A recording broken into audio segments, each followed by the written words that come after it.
These are our lands, and this is our emperor. Magni the second of Venetia is definitely a homosexual man. He's a craven, so he's not leading armies at the moment. And he is full of good things. He's ambitious, he's patient, he's diligent, he's chaste. Well, that can or cannot be good. He's just, and he doesn't have an heir. And he, as a tribalist and as a Norse-cultured Germanic man, looking at his half-brothers, that would be his heirs, he wants an heir on his own, because they all carry the hair lip trait, and that's something that probably no Norse would tolerate. Like, they would be looking for, always for sound and healthy successors. And yeah, we would need a sound and healthy successor to this empire.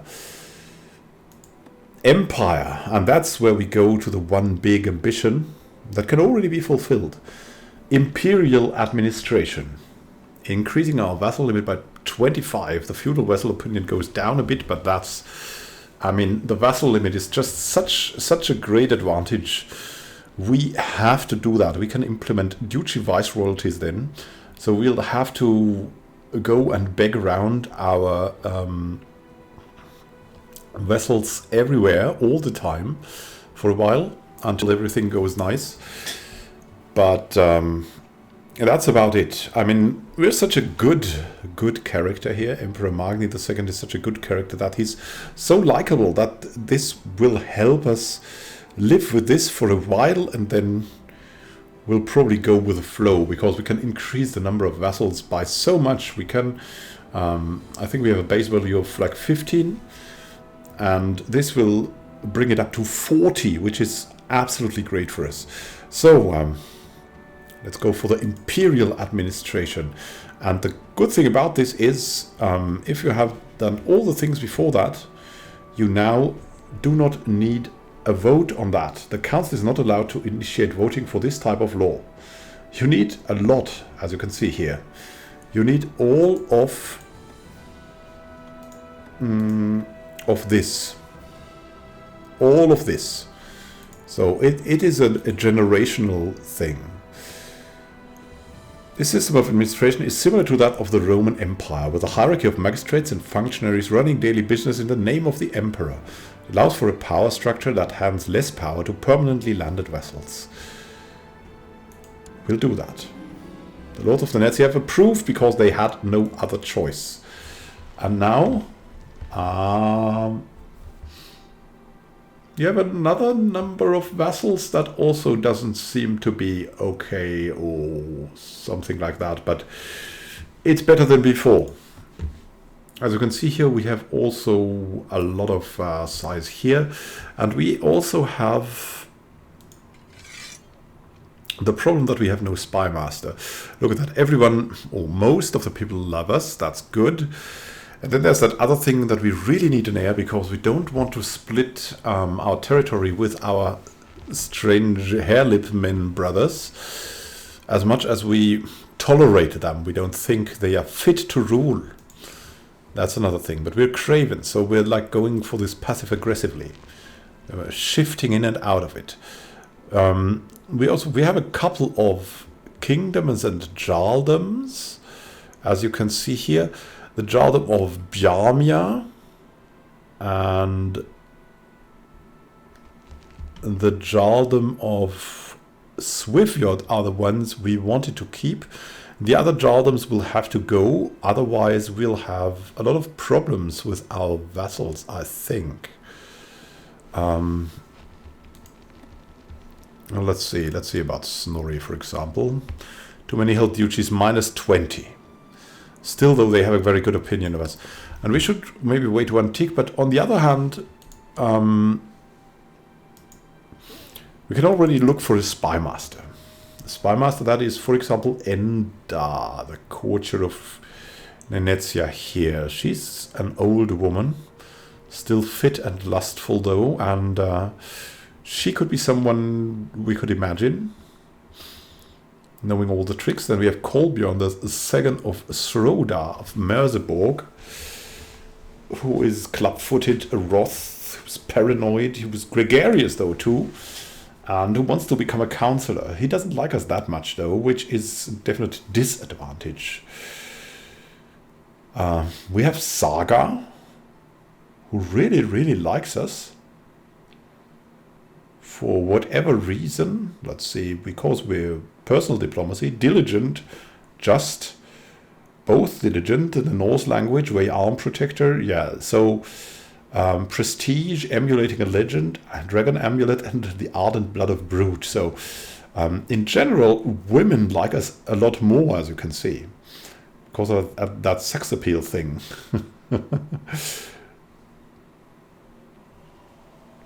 And of course our Empress we have there as well. And 14 is a little bit on the low side. We'd rather go for Saga.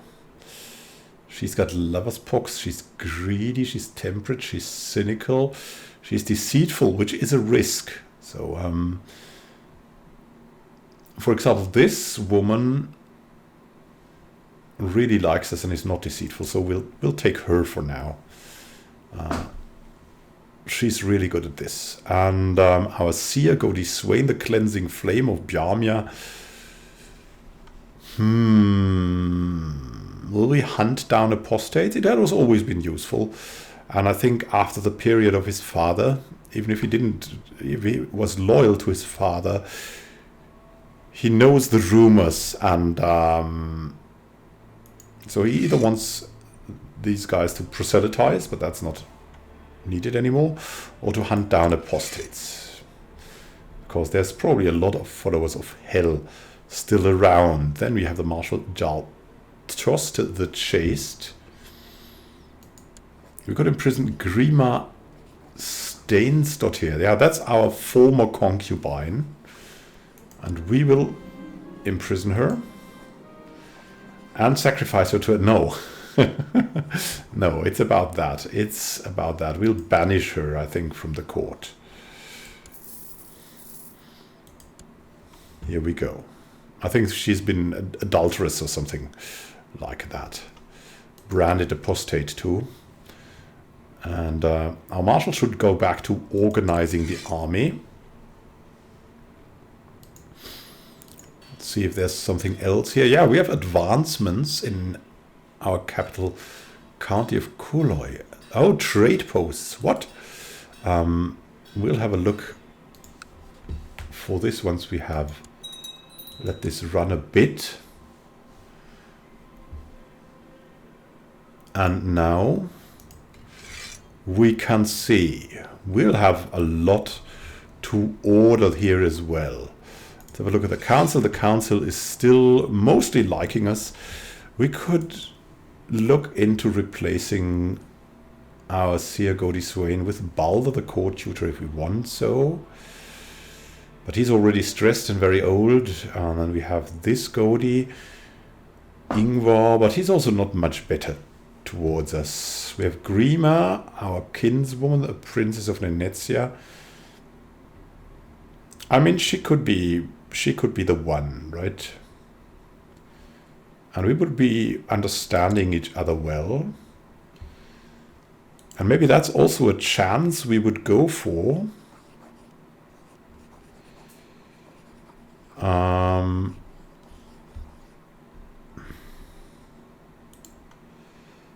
At our court. Yeah, she's married to our court physician too, so. But she can learn a lot still, and she's ambitious too, but in a scholarly kind of way, probably. So she would be at least liking us a little more. We'll need a herdman. Who comes to mind? Gida the Unfaithful, maybe. Because she likes us so much. She's our woman in that case. That's maybe something new, but we're queer in more than one part of. And we have a court physician who is named Ketil. 14, well, no. We'll go for Volila, the keeper of the tomes. A much, much better choice this man is. He's just incredibly good at that. Let's have a look for example, the commanders. There's a lot to do with the commanders, like Kolbjörn of Throda. It would be just odd. Let's take our half-brother here. Then we have Mayor Sturla. Instead we can go for Gerberga, our courtier. Then we have Geralt, a commander here, but Helgi is way better. We have Gnuppa. Instead we'll go for Hearthgate. Eskild. Well, then it starts getting a little bit discussable or something like that. Let's see. Yeah, maybe we'll give our half-brother a chance here to become one of our commanders. So we have good commanders here right now. Let's see about the rest of the council. We have Queen Gudrun the Tenacious, who is an advisor, and we have King Sturla III of Estonia, who is an advisor. He likes us, we really don't like him. Marshal Toste has a severe illness of cancer at the moment.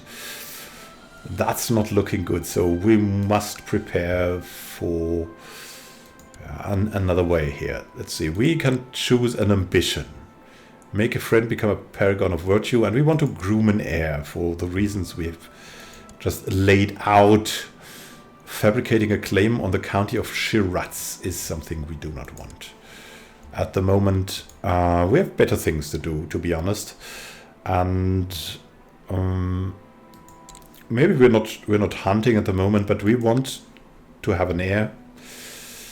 Understandable for any normal, at least tribalist, and so yeah, we're going for it the way we are, diligently, and that involves picking some very beautiful women, of course, to serve the emperor in this endeavor.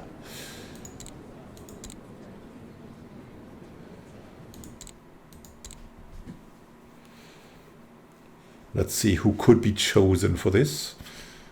A lot of women really like us. We'll probably pick women who already like us, so we don't have to court them like a lot. Also, relatively normal women would be much preferred. Salomia, the courtier of Tavastehus.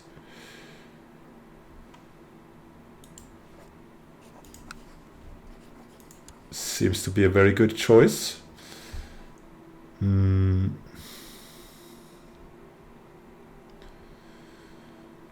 Taimi.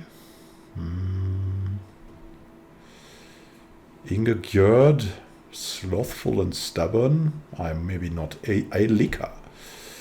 Shrewd, kind, lustful, but possessed. Yeah, we have known our father. He was possessed. We don't want to repeat that.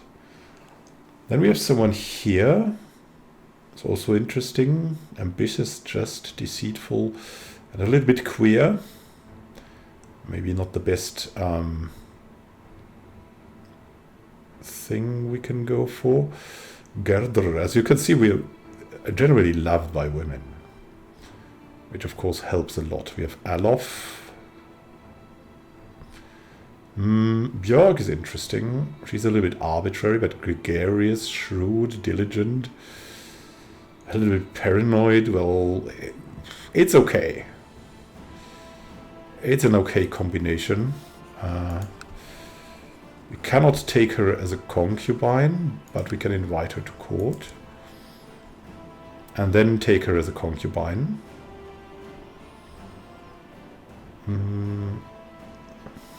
Someone frail we do not want for the reasons we've just stated before.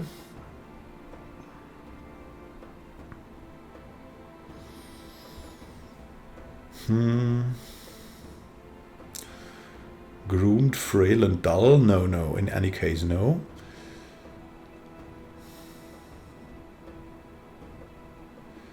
Someone fatigued is not a good choice.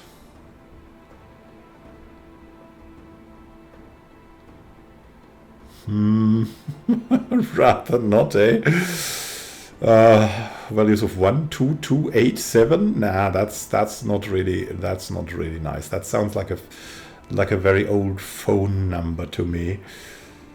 Very old phone numbers are not attractive. There's not that much. That was only the realm. We can seek beyond the realm, where we have a lot more choices. I already invited Salomea. And of course we want someone young. Wulfhild of Molina. She's charitable, just, cruel, cynical, a tribalist and mastermind theologian. I mean, she could be interesting, of course.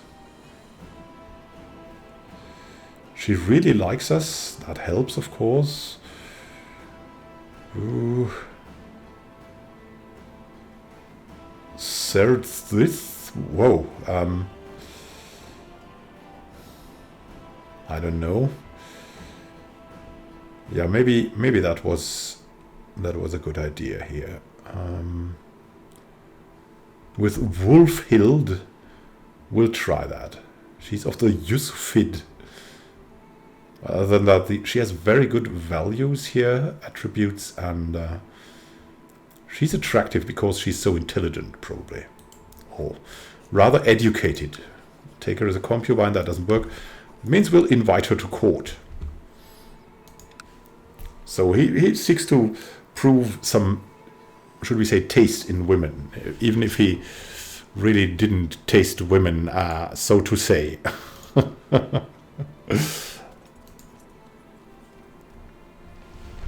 And so, well, that was a lot now. What we will do is now try to win the war against the peasants and then go for regular ruling, look into the technological advances and look into, for example, the Jamia library that we could expand on later on. And there's still some military that we can do that right now. We can dismiss them, I think. Doesn't make sense to have them here anymore. A great time until next time and happy gaming. This is Immanuel signing out. See you soon.